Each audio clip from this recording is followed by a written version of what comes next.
Assalamualaikum warahmatullahi wabarakatuh. Perkenalkan, nama saya Ade Perdana dengan NIM 2004-2069 dari Prodi Ilmu Administrasi Negara Universitas Negeri Padang. Pada kesempatan kali ini saya akan menjelaskan mengenai area hukum.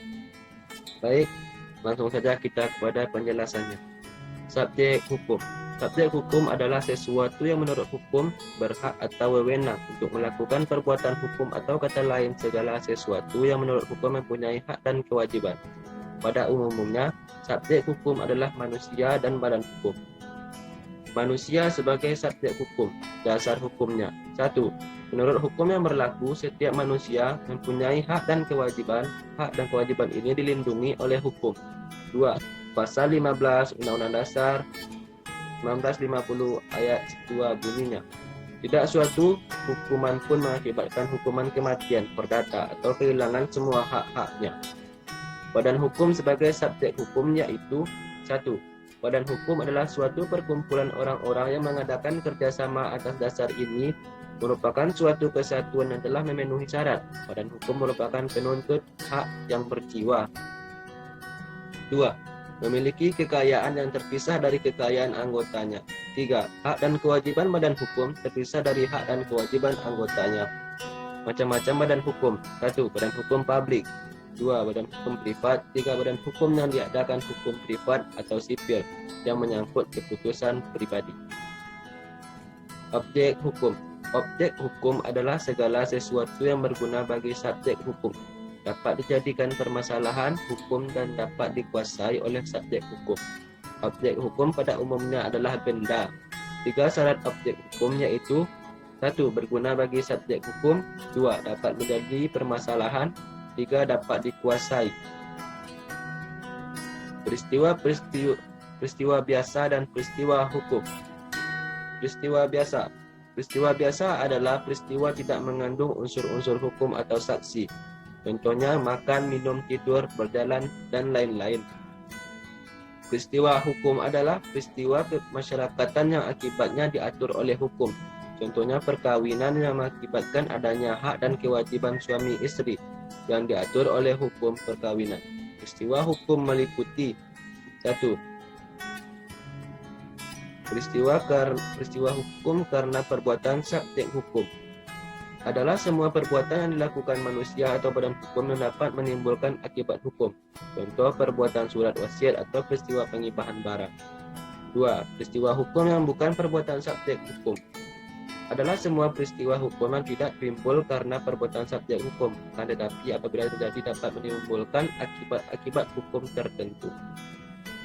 Hubungan hukum. Hubungan hukum adalah hubungan antara dua subjek atau lebih, di mana hak dan kewajiban suatu pihak bertemu dengan hak dan kewajiban pihak lain. Peranan hukum ada 2, yaitu 1. Menyelesaikan perselisihan.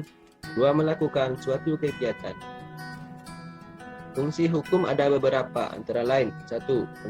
Alat pengatur tata tertib hubungan masyarakat adalah petunjuk untuk kehidupan.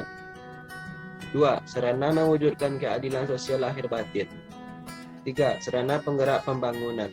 4. Fungsi kritis.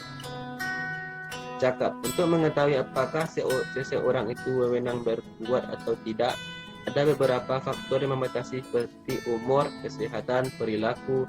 Wewenang berbuat ada 2 pengertian, yaitu 1.